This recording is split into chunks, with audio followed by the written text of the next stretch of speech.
প্রধানমন্ত্রী নন, আপনি এই দেশের শ্রমিক কৃষক মেহনতি মানুষের প্রতিনিধিও বটে।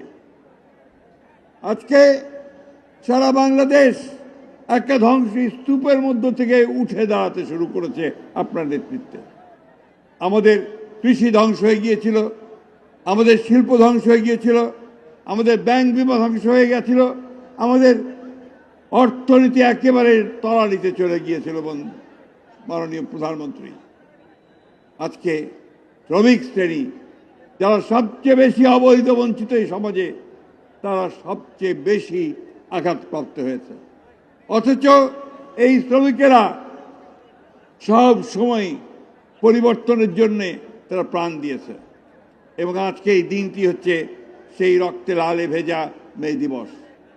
আমার মনে পড়ে এই অফিসের সামনেই আমরা যখন সম্ভবত আমার 22 সালে 7ই ডিসেম্বর 10ই ডিসেম্বর আমাদের সভা করতে দেওয়া হবে না, 7ই ডিসেম্বর যখন আমরা এখানে সবাই সমবেত হয়েছিলাম, যখন পুলিশ আমাদের বাধা দিচ্ছিল, সেই সময়ে পুলিশে অতর্কিত হামলা চালায়।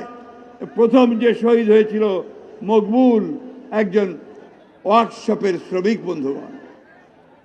আমি এই জন্য এই কথাটি বললাম যে আমাদের এই ফ্যাসিস্ট বিরোধী আন্দোলনে অসংখ্য শ্রমিক প্রাণ দিয়েছে। প্রিয় প্রধানমন্ত্রী, আজকে আপনি কয়েকদিন আগে, দুদিন আগে ঘোষণা দিয়েছেন হকারদেরকে রিহ্যাবিলিটেট করার জন্য, পুনর্বাসন করার জন্য। আমরা অত্যন্ত আনন্দিত হয়েছি, কারণ এই মানুষেরাই ছিল আমাদের অগ্রসেনানী আমাদের লড়াইয়ের মধ্যে, মাননীয় প্রধানমন্ত্রী।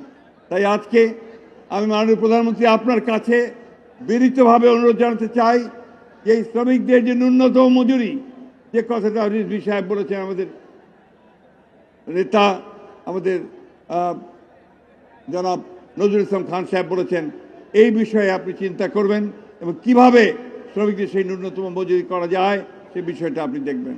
এবং একই সঙ্গে শ্রমিকের ছেলেমেয়েরা যেন তারা লেখাপড়ার সুযোগ পায়, যেন তারা স্বাস্থ্য সেবা পায়, যার কাজ আপনি ইতিমধ্যে শুরু করেছেন, সেই দিকে আপনি নিশ্চয়ই সবচেয়ে বেশি গুরুত্ব দেবেন।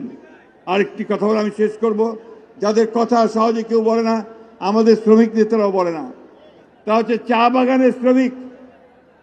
মাননীয় প্রধানমন্ত্রী অমানবিক একটা জীবনযাপন করে। এইখানে আমার মনে হয় যে আমাদের দেখা উচিত, তাদের জীবনযাত্রার মান উন্নত করবার জন্য আমাদের ব্যবস্থা নেওয়া উচিত। আমি বক্তব্য শেষ করব শুধু আমাদের জনগণের কাছে, আমাদের ভাইদের কাছে। এই যে ভাই, এই ছেলে, এই এই এই ছেলে একদম চুপ করতে হবে। আমরা আজকে এখানে উপস্থিত হয়েছি, আমাদের নেতা জনাব তারেক রহমান সাহেব আমাদের উদ্দেশ্যে কি বলবেন সেই জন্য। আমরা গতকাল তার বক্তব্য শুনেছি পার্লামেন্টে।